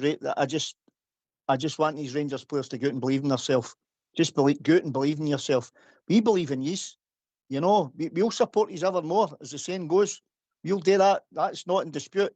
But just go out and enjoy it, embrace it, and leave everything out in that park, Rangers. Leave everything out in that park and go and win. Just go and win. It's as simple as that. But anyway, lads, thanks very much for taking my call. No surrender. And I'll speak to you soon. All the best. Cheers, Billy. Always a pleasure, mate. AK. Cheers, Billy. No, great show tonight, and thanks to Billy for joining us. Real good discussions there tonight. A few home truths, as Billy said, but we look forward to Monday evening. It's a strange time for everybody, but just go there and no regrets, Rangers. Leave everything out in the park. But thanks again to yourself, Rob, and Fox in the background. Hope everybody enjoyed the show. Come on, the Rangers. Cheers, mate. Always a pleasure. Final word, the legend, the Bridgeman. Oh, Robert, fantastic tonight. Great discussions. Very interesting to listen to the guys and going through their lineups and things like that. It's just amazing how people think and they can machinate something up. Just marvellous. Well, great to listen to. Great show. Big thanks to yourself, Robert, for looking after us, and AK, and of course Foxy and the rest of the techie boys in the background. Can I just say to all the Rangers fans listening in all over the world, come on, huge game on Monday, biggest game of the season coming for us. Everybody, keep it going for the Rangers, because the Rangers really need us, and so do they. Cheers, Bridge. Always a pleasure, as always, mate. As always. Can I just thank AK and Bridge for doing the show this evening, Billy for joining us on the call this evening as well, and to everybody out there that's listened on Facebook and YouTube and other platforms. And of course, a big shout out to our Fox, who ran the show in the background solo this evening. A big well done to yourself, Fox. This has been Rangers Radio. We'll be back on Monday, but keep an eye out on our socials on Facebook for the time of the show to be confirmed due to that crazy kick-off time. Enjoy the rest of your weekend. Come on, Rangers. Leave everything on the park and come away with 3 points. Take it away, Mr. Fox.